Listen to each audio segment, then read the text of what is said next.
So, are the thought processes as rapid in the unconscious mind? Is it as rapid as it is in the conscious? Those who have gone into it and experienced it say that the unconscious mind, so called, there is thought in the unconscious mind also, but that thought is not entirely of the variety which occurs in this conscious mind. I can give you an example which will sort of illustrate it. You see, normally when we think, when we say I'm thinking, suppose let's take a concrete example. I'm thinking of a mango. I'm saying I'm thinking of a mango. Now if I close my eyes and look at myself, I'll have image of a mango, and also I'll probably have I am thinking of a mango written in a language inside. Which means every human being thinks only in a certain language. You cannot think without a language. You cannot conceive of that.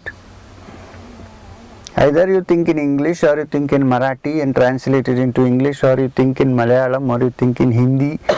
Everybody has a language in which he or she thinks, and it largely depends on what you were trained during your childhood to work on. Everybody is thinking in some language. Now, even if you have an emotion, the emotion is immediately translated into a language. Now, can you conceive of a state where there is thinking without a language? That would be the kind of thought process that goes on in the unconscious. You understand? But by the time it comes to the subconscious and then to the conscious, already it has a language. So therefore, the whole complication starts with language. That's why this Tower of Babel has been nicely given in the Bible. There is a story. There was a great king, Nimrod, who wanted to build a tower so high that when he climbed up and fired an arrow, it will hit God's footstool or something like that, throne or what. So he builds a huge tower. His ego has no limitations. He goes up, and then in those days, according to the Bible, there was no language. There was thought language. That means that is language, thought without language. Otherwise it can't be. No language and thought, how can it be? So then people just communicated with each other just by looking at each other. And then all the workers also belonged to the same category. Then they climbed up. When the tower was ready, he climbed to the top and shot the arrow. Then the arrow hit the throne of God, and God decided to teach him a lesson. So what happened was, suddenly each of the workers there were thousands, started talking in a different language.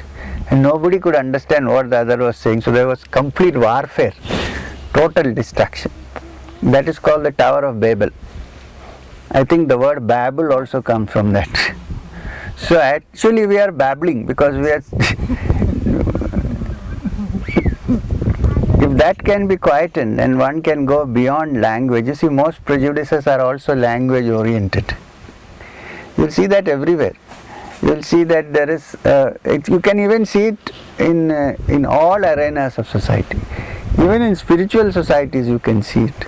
If there is a guru who is a Malayali, then you'll have lots of Malayali followers.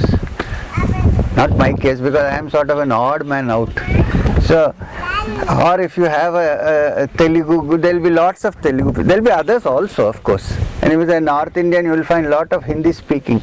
So this is, language is a major attraction. You go into the armed forces, you see there are people from all over. But there will be a Malayali club, and not official, but because that is a great link. Language is a great link because you grow up with a language. So therefore any familiar language you connect. Now therefore, who asked this question? So if you can think of the unconscious mind with thought, you can think of it roughly as thinking without a language. There is thought, but it has not yet been formulated into a language. Therefore it is largely unprejudiced thinking. So roughly. I mean, you cannot really, the conscious mind will find it very difficult to formulate a graph for the unconscious. The nearest you can get is to think that there is thought, but there is no language there. That means the mind will stop. The so-called ordinary mind, which we normally associate with, would have stopped. Can be called mind is a myth in the highest sense. You can only prove it by experience. You cannot verbally say that mind is a myth, because it is very much a reality. In the highest sense, it's impossible. Subconscious is only a present birth or past birth. Subconscious may carry impressions of all your births. Either if you consider that you are being born again and again as a soul, even if you don't believe in the soul, suppose I say all that is rubbish, you still carry hundreds and thousands of years of evolution in your genes. Those genes will be in this. Yes, naturally. Same genes. Of course, they have only with slight modification, they are lasting for ages. That's why you can find out today the characteristics and traits of a person by looking at the genes. But the new mind will born to come in. Yes, all that will be there, all that information will be there in the genes. There is not a single information which is not stored in the genes, especially hereditary information. Sir, if the genes are so potential, how do we say the body that contains the soul is a thing to be discarded as nothing? It is because first of all, this thing about body being soul occupying the body, at the moment we leave it at that. Let's say that there are genes, okay?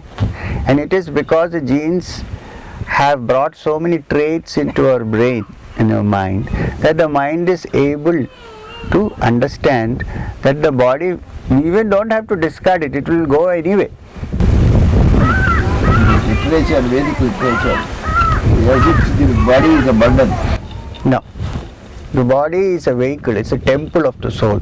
It has to be looked after properly, not discarded. It will be discarded anyway. It will go They get discarded by itself. You don't have to consciously make an attempt to discard it. Therefore, all extreme kinds of tapasya where the body is tortured are not recommended in Vedanta. It's called the middle path. That's why Buddha also did not recommend it. So that is not the way out. A body is there because it is carrying certain information inside for its evolution. So it has to be treated well and looked after well until it lasts. Until you find the truth, you have to look after the body. Because if you starve, you don't eat, you can't even think. That stopping of thinking is different from the calming of the mind. That is, the people who are starved, they can't think. That is not a strength, that is a weakness. Yamad. Can you say gene is a physical receptacle of karma? Yes. Karmas means as we understand the karmas. That means there is no other way you can find out where these things are. But biology, today biology says that all information and traits are stored in the genes, which is true. And those days if you said that, people would say, oh, no, how can it be, it is in the air. It's there now biologically. It's there from then only, but now we have discovered that it is there. So it contains, in the course of evolution we are mixed up in so many ways that what today is sitting here is a product of so many influences. What is the meaning of past? Influence. And therefore to look at this, when we normally think of our conscious mind, we are conscious of very little of our life, because we are conscious only of this life. How we are brought up, what parents we were born into now. These are the major things in the conscious mind that the conscious mind is aware of. It is not aware of what was the past. So when the yogi goes from the conscious to the subconscious, step by step, slowly, he explores all this and begins to see the subconscious in its complete picture. And then when he has seen it, he transcends it.